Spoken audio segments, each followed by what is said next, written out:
Bismillahirrahmanirrahim. Assalamualaikum warahmatullahi wabarakatuh. Salam sejahtera, shalom, om swastiastu, namo buddhaya, salam kebajikan. Jadi, kali ini kita akan membahas mengenai model well dalam epidemiologi dengan dosen pengampu kita, Ibu Irma, SKM MKes. Nah, sebelum tahu lebih lanjut mengenai model roda ini, alangkah baiknya jika saya memperkenalkan diri terlebih dahulu. Perkenalkan, nama saya Muhlisa dari kelas D dengan NIM 23030550103, nomor urut absen 15. Adapun topik yang akan kita bahas kali ini, yang pertama ada definisi model roda, terus yang kedua adalah latar belakang model roda, ketiga ada komponen utama dari model roda, terus lingkungan fisik, sosial, genetik dalam model roda atau well, terus ada aplikasi well dalam studi epidemiologi, yang terakhir ada kelebihan dan kekurangan dari model roda atau well. Nah, kita masuk ke pembahasan yang pertama. Definisi dari roda well. Teman-teman, menurut Noto Atmojo 2003, model roda ini lebih fokus pada interaksi manusia dan lingkungannya dalam munculnya penyakit. Bukan cuma soal agen penyebabnya. Nah, coba teman-teman bayangkan sebuah roda di mana pusat roda itu adalah manusia dengan faktor genetik sebagai intinya, sementara di sekelilingnya roda itu ada faktor lingkungan seperti fisik, sosial, dan lingkungan biologis. Nah, ukuran dan pengaruh dari tiap faktor lingkungan bisa berbeda-beda tergantung jenis penyakitnya. Contohnya lingkungan sosial itu lebih berperan dalam stres mental, sedangkan lingkungan biologis itu lebih berpengaruh pada penyakit yang ditularkan oleh vektor seperti nyamuk. Nah, terus kita masuk ke materi kedua. Adapun latar belakang dari model roda ini atau well ini, di mana model roda ini membantu memahami penyebab penyakit dengan menekankan interaksi antar faktor gen, dan lingkungan, terutama untuk penyakit kronis dan multifaktoral. Jadi model roda ini memiliki signifikan penting dalam epidemiologi. Yang pertama, visualisasi kompleksitas, di mana model roda ini membantu menyederhanakan pemahaman kita, memahami hubungan antar faktor penyebab penyakit. Terus pendekatan sistemik menunjukkan bahwa kesehatan itu dipengaruhi banyak faktor. Terus ada perencanaan intervensi, di mana dia membantu merancang strategi pencegahan dan penanganan penyakit yang komprehensif. Terus komunikasi itu jadi mudah, karena dengan model ini mempermudah penjelasan konsep epidemiologi kepada semua kalangan pihak. Terus ada komponen utama dari model roda. Jadi, model roda ini memiliki 3 komponen utama, teman-teman. Yang pertama ada agen. Nah, agen ini adalah penyebab penyakit seperti bakteri, virus, atau bahkan bahan kimia. Nah, yang kedua itu ada host. Host itu individu yang terpengaruh. Misalnya itu manusia yang terpengaruh dengan faktor gen, kesehatan, dan perilaku yang menentukan kerentanannya. Terus ada lingkungan. Nah, lingkungan ini faktor eksternal fisik, sosial, dan ekonomi yang mempengaruhi hubungan agen dan host, serta risiko terpapar. Untuk lebih jelasnya, saya jelaskan model roda yang di samping ini. Nah, teman-teman,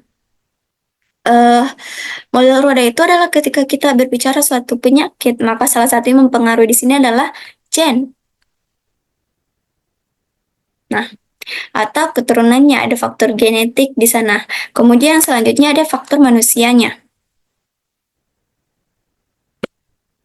Manusia apa? Manusia di lingkungan sosialnya di sana sehingga menimbulkan gaya hidup dan lain sebagainya, tergantung manusianya itu seperti apa perilakunya dan lain sebagainya.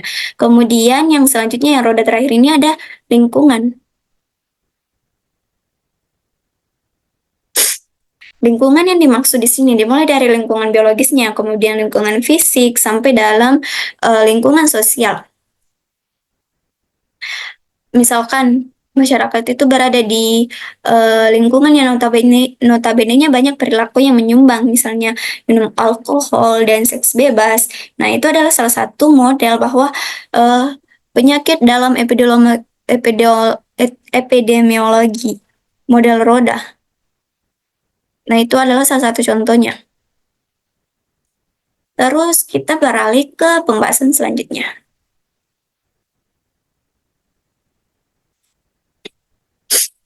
Lingkungan fisik dalam model roda. Yang pertama itu ada kualitas udara. Nah, teman-teman, kalau kualitas udara di lingkungan kita itu tidak baik, seperti penuh polusi atau asap, nah itu bisa bikin eh, kita gampang kena penyakit paru-paru atau sesak napas.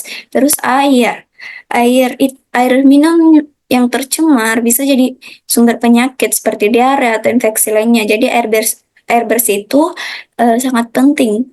Terus ada tempat tinggal.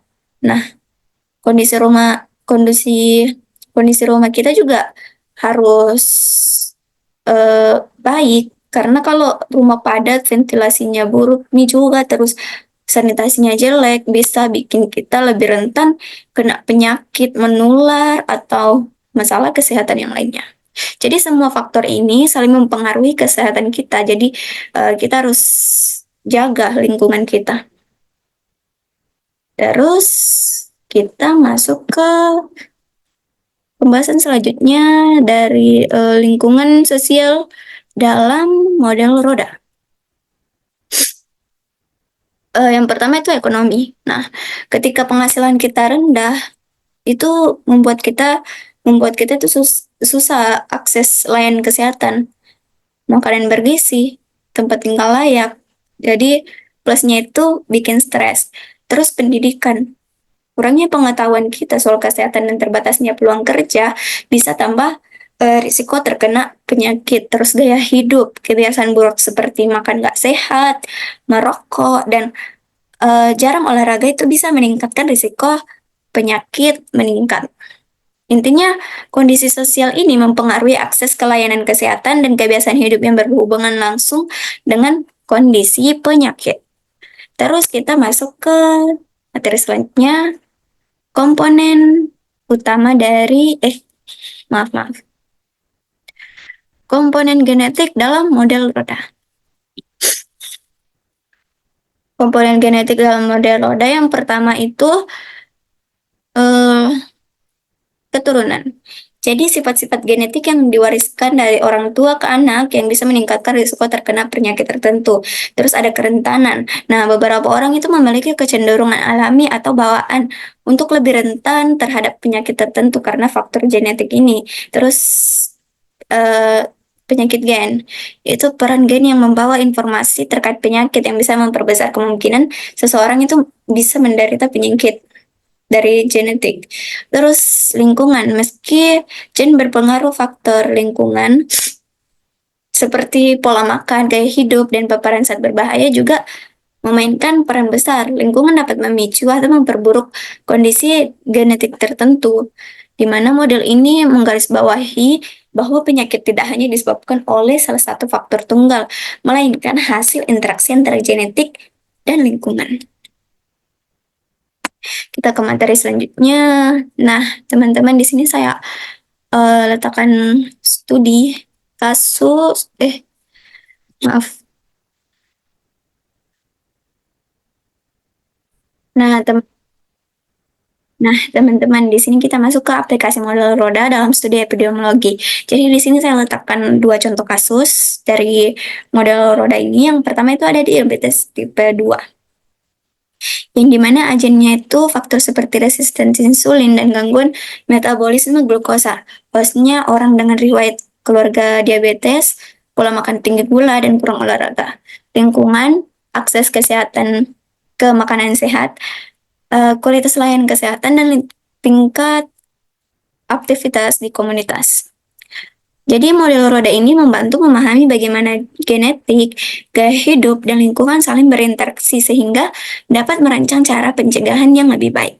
Terus ada contoh kasus kedua, itu kanker paru-paru. Agennya itu paparan asap rokok, polusi udara, dan bahan kimia berbahaya. Terus hostnya itu orang yang merokok, memiliki riwayat keluarga kanker atau kondisi kesehatan tertentu. Lingkungan, kualitas udara, dan paparan di lingkungan kerja. Nah, di kasus ini model roda membantu menganalisis bagaimana faktor lingkungan dan individu berinteraksi dalam risiko kanker paru-paru, sehingga bisa merancang strategi pencegahan seperti kampanye anti rokok dan perbaikan kualitas udara. Jadi model roda ini digunakan untuk melihat hubungan antar penyebab penyakit, faktor individu, dan lingkungan untuk memahami risiko dan merancang intervensi yang lebih efektif. Terus kita ke pembahasan selanjutnya, itu kelebihan dan kekurangan dari model roda. Yang pertama, kelebihannya yang pertama itu visualisasi jelas. Nah, model ini memudahkan pemahaman karena menyajikan hubungan antar berbagai faktor genetik dan lingkungan dalam bentuk roda yang terstruktur. Nah, terus pendekatan holistik. Model ini mempertimbangkan berbagai aspek seperti biologis, lingkungan, dan perilaku dalam menentukan risiko penyakit, sehingga memberikan gambaran yang lebih menyeluruh. Terus identifikasi risiko.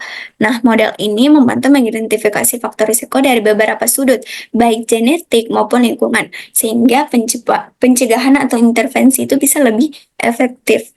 Nah, yang terakhir itu ada fleksibilitas.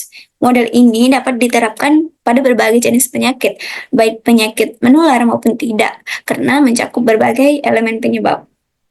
Adapun kekurangannya yang pertama itu terlalu sederhana, terus kebutuhan datanya yang sulit, dan tidak mencakup interaksi kompleks, dan juga kurang efektif pada penyakit spesifik. Jadi seperti itu teman-teman terkait mengenai presentasi model roda dari epidemiologi yang dibawakan oleh saya. Kurang dan lebihnya mohon dimaafkan apabila ada yang kurang jelas dan kurang dipahami. Silahkan hubungi saya. Jadi saya akhiri. Wassalamualaikum warahmatullahi wabarakatuh. Jangan lupa untuk like, share, and subscribe. Bye.